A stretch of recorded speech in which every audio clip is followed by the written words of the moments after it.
What's up, everybody? Coach Mills here, coming at you with a brand new Valorant video. And in this video, we're going to be breaking down the 4 simple steps to climb to plat. Whether you've been to plat before and fell down, or if you're stuck in elo hell, just simply can't climb, I'm going to tell you the 4 big things that if you incorporate these 4 things, I guarantee you will climb to plat and even beyond. But go to the GameLeap website in the links down below for in-depth advanced VODs, tips and tricks, map guides, agent courses. I mean, we got it all on the GameLeap website, so go check it out in the links down below. But without further ado, let's jump into the video. Then we're going to the first step. The first big tip: if you want to climb to platinum and you're struggling, you're having a hard time, whether you have throws on your team, smurfs on the enemy team, and nothing you do really seems to matter, you need to incorporate this tip, which is play the game of ranked. Now, hold on. I'm not saying play ranked as a competitive game mode. I'm saying play the game of ranked, because the game itself has certain rules and certain ways that you can actually strengthen your odds of success. For instance, a lot of people like to play at 4 a.m. at night on like a random Saturday. And yeah, maybe there will be players that are playing at that time, but a lot of the time, those players are going to be incredibly toxic for your hours. When you start playing late at night or some weird hours, a lot of times the type of players that you get into your games can be really dynamic in a bad way. They could be drunk, they could be toxic, they could be smurfing but not trying, they could throw in a whim. A lot of times, they don't even talk at all. This is why if you want to give yourself the best shot at actually climbing, you want to play at peak hours in the daytime when people just start playing, they're fresh, they're not toxic, and they want to give it their all and actually legitimately try. Now, the next thing that you got to do to play the game of ranked is communicate in the least toxic way possible. Because you see, a lot of times, your teammates are goddamn babies. You say one thing that tilts them off, and they're just going to throw the game out of nowhere, especially when that person is like on a smurf or an ult or whatever the case may be. A lot of times you can communicate to your allies or get them to do what you want them to do without actually being toxic. I know, a profound concept. For instance, maybe you have a person that just keeps dying in the place they're holding over and over again. You could say something like, hey, I'm really struggling here, can we swap? And then you just swap locations with them. You are not actually struggling, right? But they don't know that. All they know is that you are putting the blame on yourself, even if it's not your fault, that doesn't matter, and they just completely change areas. And now that they're holding a different position, maybe they're actually better at holding that position and they stop feeding for the rest of the game. You could even talk with them and maybe try to set them up with kills, or maybe even say, hey, I'm gonna do a flash play here, can you follow up, or whatever the case may be. A lot of the time you can really get your allies, even the toxic ones, to do what you want them to do without being toxic yourself and without getting them pissed off and mad, more prone to throw the game, because the last thing you want is to just say one negative comment to someone and they freak out. And yeah, I know it's really annoying to have to freaking babysit in ranked, but at the end of the day, are you gonna see these players again?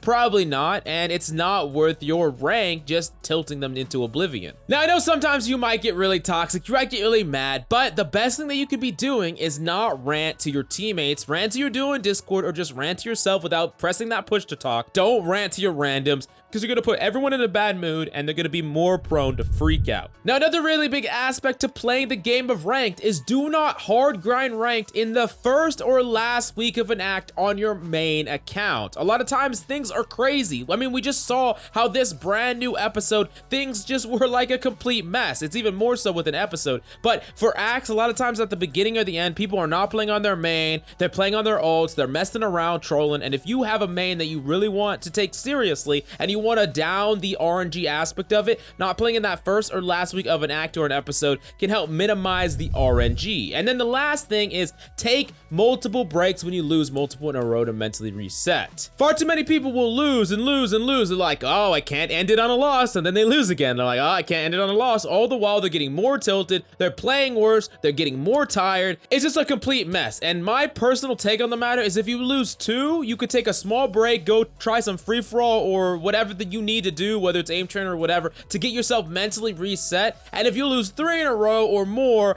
just stop, take a break for at least an hour, go do something else before you start playing again. Now, the next big step that is going to help you climb to the plat rank super simply, and it's practice deathmatch until you cry. And a lot of people think I'm joking here, but no, I'm serious. Literally practice deathmatch until you can't take another game of deathmatch. Now, the thing is, a lot of people play deathmatch wrong. They actually play deathmatch to win, and then that's completely pointless. If you're just waiting and basing it all on sound cues and enemies swinging you and enemies spawning sound cues, are you actually replicating the gunfights that you're going to be taking in-game? No, not at all. You really need to be honing your burst and taps, your crosshair placement, your reaction time, and your slight flicking that you typically do with your fingertips. These are all the types of things that you want to be practicing in deathmatch in particular, and the only way to do that is turn off your sound or play really loud music, you know, jam out to some anime openings or whatever the hell you like, and make it so you cannot actually just react based on sound. You literally are putting yourself at a disadvantage because you're pushing people and they are a lot of the time waiting for you. So if your crosshair placement isn't perfect, you will have no chance to win that matchup. And even if it is perfect, some percentage of the time you are going to lose unless you actually react perfectly and you kill them with one bullet or a tiny burst. Now on top of that, you should not be trying to win spray battles or doing anything like running and gunning. That's just going to make you a worse player and kind of neglects the point of practice. Make sure you're bursting or tapping only, and a lot of you really need to unbind your crouch when you're practicing because you should not be crouch firing every single time. That is for stray control, that is for a true 1v1, and it's not going to make you better at your gunplay. Just swing, crouch, spraying people every single time, and as you get up against better players, they're just going to kill you instantly. They're just going to shoot you in the head and you're just going to die. Now, if you're doing all these things, no sound, burst and taps, no crouching, stop trying to win and pushing people, and you just play deathmatch until you literally hate yourself, you are going to be so much better by the end of this. And if you do this every day in a week, I guarantee you, you're going to improve like crazy and you're going to build a newfound confidence because you're used to pushing people like an absolute madman, even when you're at a disadvantage. Now, the last thing that people ask me about is aim labs or like Kovac aim trainer. Now, yes, I do think that things like grid shot or whatever the case may be are useful for initially warming up at the very beginning of the day and actually fine tuning your grip style, like trying to find if you like palming or clawing or whatever, but aim labs is not gonna make you a better Valorant player. Well, yes, it can teach you slightly better mouse control and can help you if you're brand new to FPS. You should not be spending the majority of your time grinding your aim in any type of aim trainer at all. In fact, maybe 5% of the total time you're spending practicing your aim should be in aim trainers. Now moving on to the next easy step that is going to help you climb all the way to platinum. And these are the biggest mistakes that all low players make. So whether you're in iron, silver, bronze, or gold, these are the big mistakes that you need to fix right away. The first thing is ego peaking. Now I know we just broke down why you're going to be super confident with your new abilities to one-tap enemies with ease. But that being said, one of the big problems with ego peaking is a lot of the time you're putting yourself at that same fundamental disadvantage that we talked about, and players that are home mechanically can shut you down, and even so, you could put yourself in a really bad scenario like against two people, or just in a scenario where you have to perform always at a certain mechanical level, or else you're just throwing the game. The thing that you need to access actually as a low rank player and a player in general is called the path of least resistance or difficulty. You don't want to have to always one-tap the enemy in order to win the game, right? You want to give yourself a wiggle room. Well, you don't always have to win every ego peaking 1v1, and yes, you have the ability to if you absolutely have to, but you do not always have to, and you shouldn't put yourself in a scenario where it's do or die, carry or feed, and those are the only two options. That is not what you want to be in at all. Now, the next thing that you need to do every single time is play your role. Learn what your role is supposed to do. If you're a controller, you need to be smoking off entries or smoking off power angles on attack. You have something that you need to be doing every single round. If you're a duelist, depending on the duelist you are, you need to know what you are supposed to be doing. If you are someone like Phoenix and you are not taking point control and taking space for your allies, then you are just not doing your job correctly. Understand that if you don't do your role correctly, it's gonna be so much worse for your team to get anything done. And while they might just be sucking, you might be getting a lot of kills and your team is just like, you know, getting rolled. Well, if you're not there to entry for them and they're entering when they don't have the tools to do so, you're setting them up for failure. Now, the next big mistake that I see a lot of low players make is they try to be a flex god. If you try to be a flex god, you're gonna end up as the jack of all trades of being trash at everyone. Seriously, this is what's gonna happen because you're not putting enough time and effort into maximizing your knowledge and your performance on any individual agent. There's value into learning nuanced things and microtransactions with every single agent. You know, things like a molly lineup for Brimstone, or just learning how the individual interactions work every single time you take take a flash engagement on Phoenix.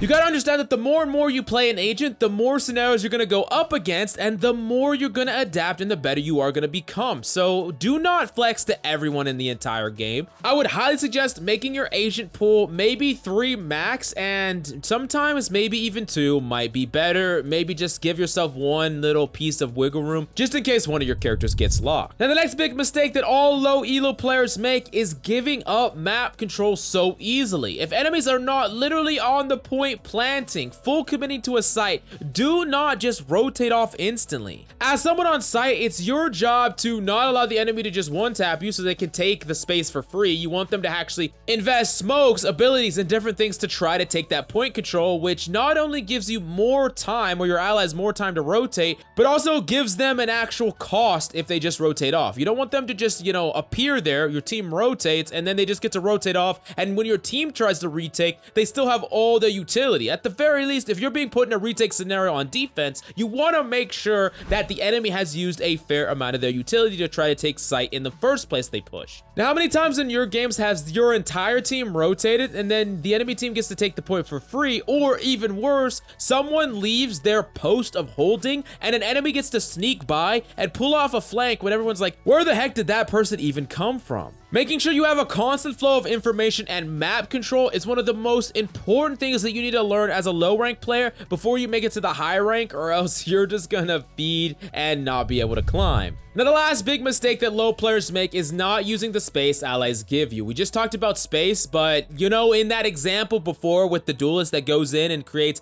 all this space, and what I mean by space is just areas that are no longer danger zones. So for instance, if he goes and checks a corner and no one's there, you know that there's no possible way you get shot from that corner. So any angle that is in the LOS of that corner is a safe angle, and as such, that Phoenix secured that quote unquote space. Well, as an ally, when your Phoenix goes in and creates all this space, you need to push it with them. You need to refrag with them. You need to take the angles on the point with them and help him secure together. You see, in some ways, I don't blame low-ranking duelists for not wanting to go in because their allies don't do anything with the space he creates. He gets a kill, he pushes all the way into the back of the site and then dies, and then quickly the enemy team is still all swarming back before his allies even get there. Every single person has a job to do, and it's also important that you follow up when they do their job correctly. But if you do all these things, all these first 3 steps, then it's time for the last and final step that is your golden ticket to climb all the way to plat and even beyond,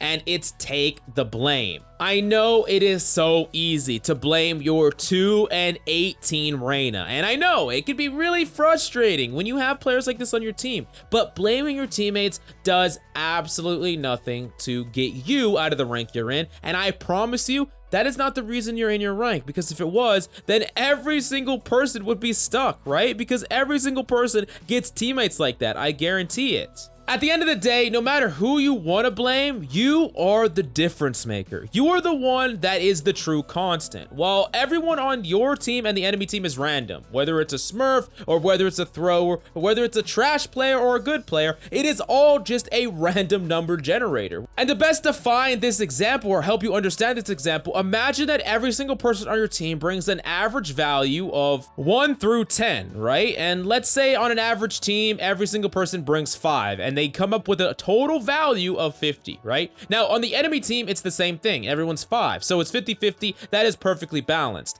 Now, imagine one person on the enemy team is actually a value of 10. Now, all of a sudden, it's a 55, and they just win the game. Now, yes, on some occasions, you're gonna get 1s. Yeah, and sometimes the enemies are gonna get 10s because they're smurfs. But if you are consistently a 6, a 7, or an 8 in your rank, then over the course of enough games, your number or your average impact for your team will be higher. Now, will it always be higher? No, it will not, but it will be in the long run. This means that you need to focus on getting your individual impact number as high as possible to give yourself the easiest possible time filtering yourself through and making up for the weaknesses of your team. Maybe you have a team of a whole bunch of 4s, but you're playing like a 9, you're right? And it makes up the difference up against an enemy team that has a whole bunch of 5s. Now, the best way to do this, the best way to become the player that has an above average impact score is to find your weakness. Now, typically, it will be one of these 3 things, either game sense, positioning, or mechanical skill. And finding these 3 things can be difficult, but the best way to do it is to watch yourself. And a lot of times, players will watch themselves and they'll be like, what the heck was I doing? If you can record yourself, do it and try to take note of every single time you die and watch it back if you possibly can. But if you can't do that, or in addition to doing that, you should go watch in-depth breakdowns and VOD reviews breaking down other players, pro players, and just players at low levels so that you can really see the examples in real time. We have a whole bunch of those on the GameLeap website and the links down below. But I think I'm going to end off with something that is really important for you to understand. And this is to all the players that blame their teammates and think that the reason that they're stuck is because of their teammates. Well, you don't deserve good teammates until you can carry to where those teammates exist in. And it doesn't matter what rank you're in, this is the truth. At the very least, if you take nothing else from the video, you have to believe this to be true, and it will help you on your journey to climb to plat and beyond. But thank you so much for coming by. If it's your birthday, happy birthday, and I love your faces, and I'll see you tomorrow.